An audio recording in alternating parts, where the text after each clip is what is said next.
नमस्कार प्यारे साथियों, कैसे हैं आप लोग। और हम जैसा कि आप लोगों से कहे थे कि परसेंटेज की क्लास खत्म होने के बाद सीधे आप लोगों को प्रॉफिट एंड लॉस की टॉपिक पढ़ाएंगे, लेकिन ऐसा भी नहीं होगा ना। एक जो इन सब में टॉपिक होता है छुपा रुस्तम, वो टॉपिक है आपका रेशियो यानी कि अनुपात। और रेशियो और परसेंटेज की सहायता से हम पूरे अर्थमेटिक को ख़त्म करेंगे। और रेशियो और आपका जो परसेंटेज है, दो ऐसे टॉपिक हैं कि दोनों अर्थमेटिक और आपके एडवांस मैथ दोनों में ही आते हैं। एडवांस मैथ्स में भी इसका रोल होता है आपका इनडायरेक्टली। डायरेक्ट क्वेश्चन नहीं पूछेगा लेकिन डायरेक्ट पूछ देगा। मेंसुरेशन में जैसे शंकु और बेलन का आयतन, ठीक है, आयतन का अनुपात पूछेगा, रेशियो पूछेगा, तो रेशियो वाला काम आपको करना ही पड़ेगा ना। रेशियो का आपका इनडायरेक्टली अगर देखा जाए तो एक दो सवाल आता है और सारे सवाल में इसका एप्लीकेशन होता है। तो हम लोग आज की जो टॉपिक होगी हमारी, और आज से हम लोग जो पढ़ेंगे, ये पढ़ेंगे हम लोग रेशियो यानी कि अनुपात। देखिए, मैं आप लोगों को यूट्यूब पे परसेंटेज क्लास 15-16 पढ़ाया हूँ, जिसकी प्ले लिस्ट भी बना के आप लोगों को अपलोड कर दिया हूँ ना। तो आप उन प्ले लिस्ट को क्या करेंगे, सीरियल बाय सीरियल खोलेंगे तो आप लोग की पूरी क्लास परसेंटेज की मिल जाएगी। और वहाँ से आप परसेंटेज का कॉन्सेप्ट करेंगे। एग्जाम्पल एक आध दो मैं कराया हूँ और बाकी आप प्रैक्टिस कर लेंगे खुद के बुक से, ठीक है। या मेरा टेलीग्राम चैनल है the career teacher Saidpur Ghazipur, आप उसे भी ज्वाइन करके वहाँ से भी क्वेश्चन आप प्राप्त कर सकते हैं ना, ठीक है। आप सभी लोगों को तहे दिल से हार्दिक शुभकामनाएं। और जैसा कि आप लोग जानते हैं कि हम पूरी मैथ आपको पढ़ाने वाले हैं इस चैनल पर। इस चैनल पर पूरी मैथ हम आपको पढ़ाएंगे, फ्री ऑफ कॉस्ट पढ़ाएंगे। और बस आपसे एक बस यही विनती है कि आप इस चैनल को जितना ज़्यादा से ज़्यादा लोगों को यहाँ शेयर कीजिए, सभी लोगों के यहाँ पहुँचाइए, उन बच्चों के पास भेजिए जो बच्चे पढ़ना चाहते हैं लेकिन फीस के अभाव में या और किसी चीज़ के अभाव में नहीं पढ़ पाते हैं, या वो कॉन्सेप्ट नहीं समझ में आता है उनको, तो यहाँ पर जुड़े ना। और ज़्यादा आपको परेशानी तो आके मुझसे ऑफलाइन में डायरेक्ट मिल सकते हैं, आपको मैं यहाँ पर डिटेल में बताऊँगा और सारी चीज़ें। और यहाँ पे जो आपको मैं परसेंटेज पढ़ाऊंगा, करीब करीब 20 से 25 दिन पढ़ाता हूँ, परसेंटेज ही पढ़ाता हूँ, ठीक है। वो भी क्लास होती है, 1.5 घंटे की क्लास होती है। तो और परसेंटेज से कुछ छूटता नहीं है। आपको जो मैं तैयारी कराऊंगा वो मैथ की तैयारी कराता हूँ, मैं किसी चीज़ का स्पेशल एक पोस्ट वाइज नहीं कराऊंगा कि ये पुलिस का ऐसा ही ऐसा नहीं। आपको पूरी क्या कराऊंगा, मैथ का रिविजन होगा आपका, पूरी की पूरी मैथ। और मेरे बैच में सबसे बड़ी खासियत जो आपको कहीं नहीं मिलेगा वो यह है कि आप यहाँ से जीरो से एडवांस सीख सकते हैं। एडवांस भले में सीखें लेकिन जीरो लेवल से आप तैयारी क्या होती है, तैयारी कैसे की जाती है, ये चीज़ें आप सीख पाएंगे। सीखने वाले बच्चों के लिए ना ये बैच किनके लिए होगा, जो सीखना चाहते हैं कॉम्पिटिटिव एग्जाम की मैथ कैसी होती है ना, उनके लिए है बैच प्रॉपर। जो बच्चा 9th में 10th में 11th में 12th है उनके लिए भी ये बैच है, जो ग्रेजुएशन कर रहा है उनके लिए भी है। तो पाँचों जो होंगे ना, पाँचों कैटेगरी है, ये सब बैठ के एक साथ एक वीडियो में देख सकते हैं ना। तो आप लोगों से यही रिक्वेस्ट है कि वीडियो को ज़्यादा से ज़्यादा क्या कीजिए, शेयर कीजिए, ताकि अन्य बच्चों को पहुंच सके, ठीक है। और हम आज की टॉपिक क्या होगी, रेशियो यानी कि अनुपात। आज से हम लोग क्या पढ़ेंगे, अनुपात, रेशियो, ठीक है, अनुपात, रेशियो।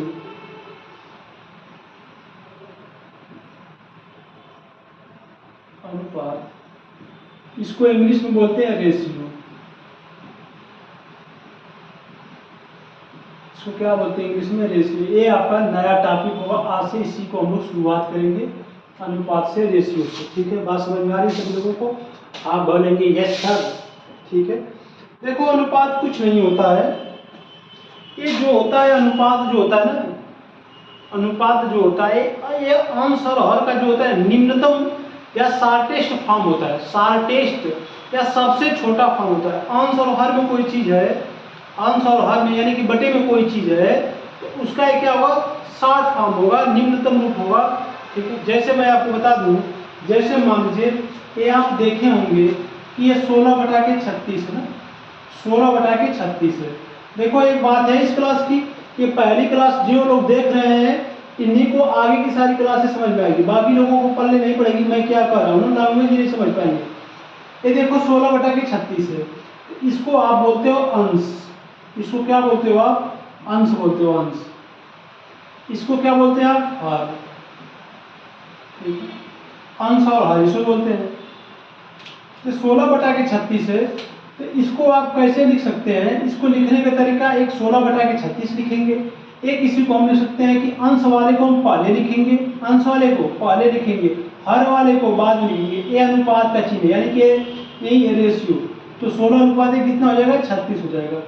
16 बटा के 36 को आप इस तरह से लिख सकते हैं, इसको पढ़ेंगे 16 अनुपात 36, 16 अनुपात 36 ना। बात समझ में आ रही है आपको? आप कहिए बिल्कुल, इतना तो समझ ही रहे हैं। अब देखो आप 16 है ना, इसको आप इतना काटिए कि ये उसके बाद नहीं कटे, यानी कि इसका शॉर्टेस्ट रूप लिखना है, शॉर्टेस्ट फॉर्म लिखना है, सबसे छोटा रूप लिखना है।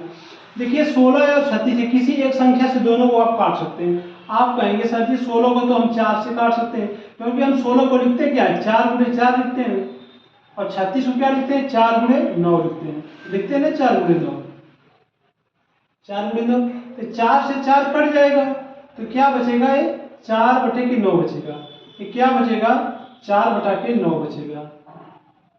ठीक है, अगर ये इसी तरह लिखा है तो इसको भी आप कहेंगे सर जी ये भी 16 है, 16 का मतलब होता है 4 गुणे 4, अनुपाते क्या होता है 36 का मतलब होता है 4 गुणे 9। ये 4 से 4 एक कट जाएगा, तो क्या बचेगा, इधर 4 बचेगा, अनुपाते क्या बचेगा, 9 बचेगा, अनुपाते क्या बचेगा, 9 बचेगा। तो ये हो गया रेशियो। आपसे कोई पूछेगा 16 और 36 का रेशियो बताइए, तो 4 अनुपाते 9 होगा, या इसी को हम लिख सकते हैं 4 बटा के 9। ये दोनों चीज एक ही है, दोनों चीज में कोई अंतर नहीं है। बात समझ में आ रही है आपको? अगला देखेंगे, ये अनुपात का कॉन्सेप्ट है, रेशियो का कॉन्सेप्ट है। अंश है क्या, हर क्या है, समझ गया? अगर आपसे मैं ये कहूं 25% को 25% को अनुपात में बदलिए, 25% को अनुपात में बदलिए, ये 25% हो गया। 25% आप जानते हैं कि 25 हो गया, और एक परसेंटेज का मतलब क्या होता है, 1/100 होता है। परसेंटेज का मतलब क्या होता है, 1/100 होता है। तो 25 से कम आप 25 और 25/100, ये हो जाएगा 25/100, ये हो जाएगा 1/4, 1/4। इसको आप क्या लिख सकते हैं, 1:4, 1:4 कितना होगा, 4 होगा, 4, 1:4 होगा। बस समझ में आ रही है आप लोगों को?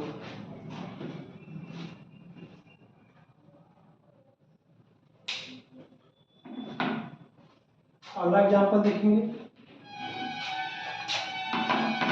आपसे मैं कहूंगा 6.25 को अनुपात में व्यक्त कीजिए। 6.25 को अनुपात, अनुपात मतलब रेशियो में बताना है, किसमें बताना है, रेशियो में। 6.25 को अनुपात में व्यक्त कीजिए। अब इसको करना है तो क्या करेंगे आप, 6.25 नहीं, दशमलव है ना, 6.25 है। आप इसको ये भी तो कह सकते हैं कि सर जी 2 अंक पर दशमलव है तो हम बटे 100 कर देंगे ना, बटे क्या कर देंगे, इसको हम लिख सकते हैं 625/100। क्या लिख सकते हैं, 625/100 लिख सकते हैं ना। दशमलव 2 अंक पर है तो दशमलव यहाँ से हटेगा तो 2 नीचे 0 बढ़ेगा। अब 25 से काटेंगे तो 25 से यहाँ होता है 625। देखिए ऐसे होता है 25 गुणे 25 625, और 100 होता है, इसको लिखेंगे आप 25 गुणे 4 लिखेंगे, 25 गुणे 4। तो 25 से 25 कट जाएगा, तो कितना हो जाएगा, 25/4, और 25/4 को क्या लिखते हैं, 25:4।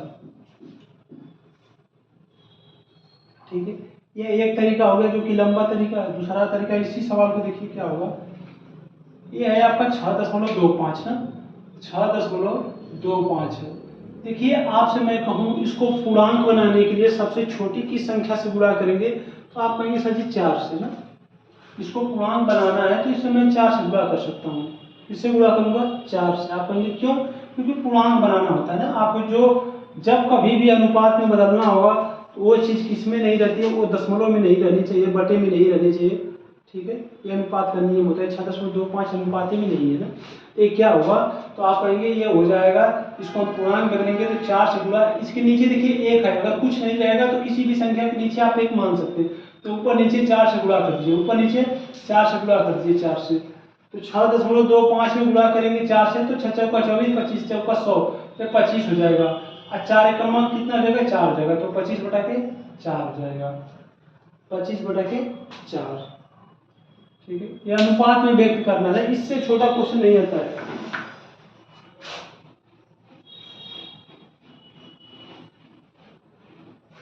अगला सवाल देखिए,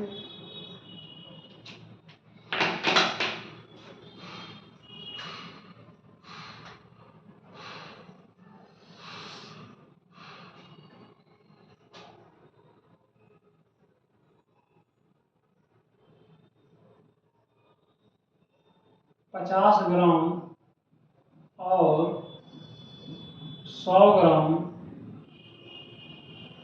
को अनुपात में व्यक्त कीजिए।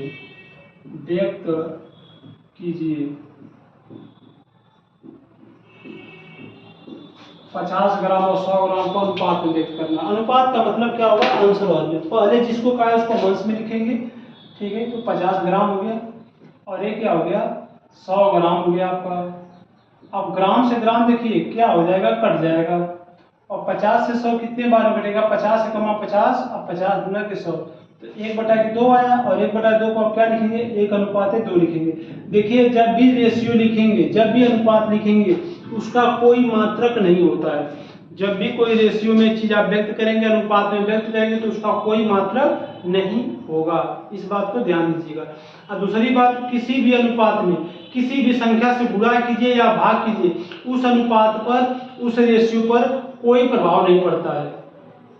दोबारा बात को सुनिएगा, किसी भी अनुपात में, किसी भी रेशियो में, किसी भी संख्या से गुणा कीजिए या भाग कीजिए, उस रेशियो पर, उस अनुपात पर कोई प्रभाव नहीं पड़ता है। जैसे इस बात को लिख लीजिएगा आप लोग, मैं लिख दे रहा हूं आप लोगों के लिए। अनुपात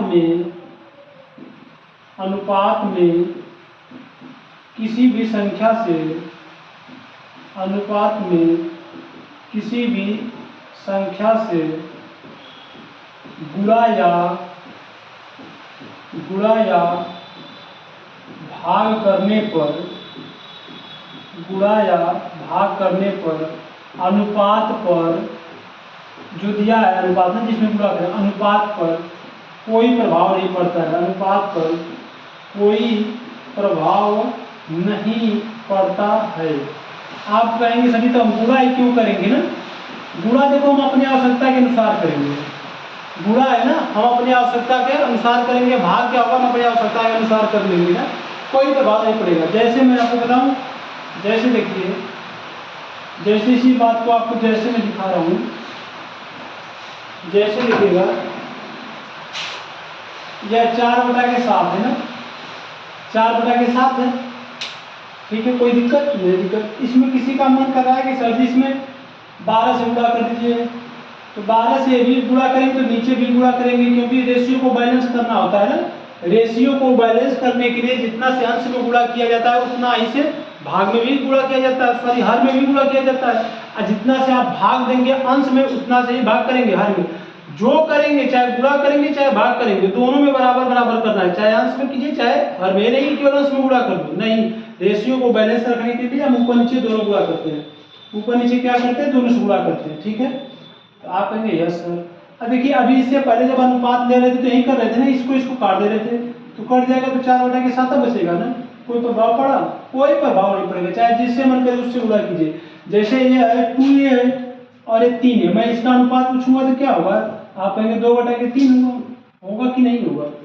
अगर ए का मान कोई देगा 10 है तो कितना हो जाएगा, तो आप कहेंगे 10 है, ए का मान 10 है, तो ए का मान 10 है, तो 10 से भी 10 कटेगा तो भी कितना आएगा, 2/3 ही आएगा, 2/3 ही होगा। ठीक है, आते हैं हम अगले कॉन्सेप्ट की तरफ बढ़ते हैं। छोटे छोटे कॉन्सेप्ट हैं, इन सबको कॉन्सेप्ट को देखते हुए चला जाएगा, और उसके बाद तो बड़े बड़े कॉन्सेप्ट आएंगे ही आएंगे।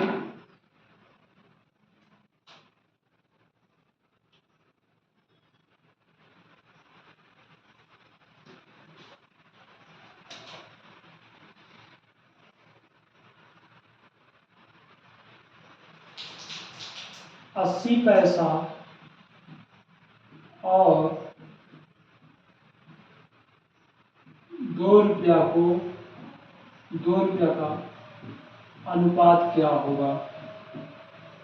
अनुपात क्या होगा। अब देखिए मैं आपको बताया हूँ, रेशियो में अनुपात में कोई संख्या लिखते हैं तो उनका मात्रक क्या होना चाहिए, सेम होना चाहिए। मात्रक क्या होना चाहिए, सेम होना चाहिए। यहाँ पर देखिए पैसा है, यहाँ पर क्या रुपया है, तो ऐसे कैसे चलेगा मेरे भाई। ये 80 पैसा बोल रहा है, ठीक है 80 पैसा हो गया, और ये कितना है 2 रुपया ना, 2 रुपया, ठीक है 2 रुपया। तो क्या है, दोनों पैसा रुपया आपस में कटेगा, नहीं कटेगा। या तो रुपया को पैसा में व्यक्त कीजिए या पैसा को रुपया में। तो देखो पैसा को व्यक्त करना रुपया में थोड़ा सा कठिन है, लेकिन रुपया को पैसा में व्यक्त करना आसान है। तो 80 पैसा है तो 80 पैसा रहने दीजिए आप इसको, 80 पैसा। देखिए 1 रुपया में होता है 100 पैसा, 1 रुपये में कितने पैसा, 100 पैसा। 2 रुपये में कितने पैसा, 200 पैसा। कितने पैसा हो जाएगा, 200 पैसा हो जाएगा। अब देखिए पैसा से पैसा कट जाएगा, अब मात्रक सेम होने का फायदा है ना। अब 40 से कट जाएगा 5 2 बार में, और ये कितने बार में कट जाएगा, 5 बार में। तो कितना आ जाएगा अनुपात, 2:5 आ जाएगा, 2:5 आ जाएगा, 5, 2:5। ठीक है।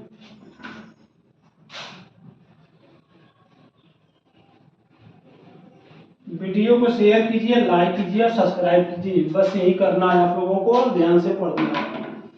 अगले क्वेश्चन की तरफ बढ़ते हैं हम लोग।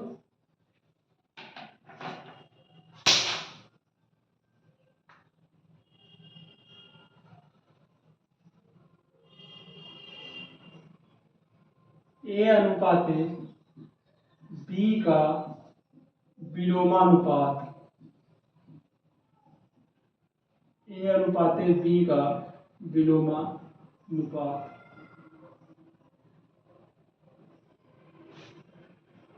और विलोमानुपात को क्या बोलते हैं, रिवर्स रेशियो। इसी को क्या बोलते हैं, रिवर्स रेशियो, रिवर्स रेशियो, विलोमानुपात। ठीक है, या इसी को बोलते हैं व्युत्क्रमानुपात, व्युत्क्रमानुपात। ये तीनों बात एक ही है। ए और बी का हमको क्या बताना है, विलोमानुपात बताना है। ठीक है, बात समझ में आ रही है, तो कैसे बताएंगे, देखिएगा ध्यान से, देखिएगा बात को। पहले ए है, इसका विलोमानुपात क्या होगा, इसका आप कहेंगे सर जी ए का 1/a होगा। ए का विलोमानुपात क्या होगा, 1/a होगा, अनुपात ए। बी का विलोमानुपात क्या होगा, 1/b होगा, 1/b हो जाएगा। ठीक है, बात समझ में आ रही है आपको। अब यहाँ से क्या करेंगे आप, यहाँ से क्या करेंगे,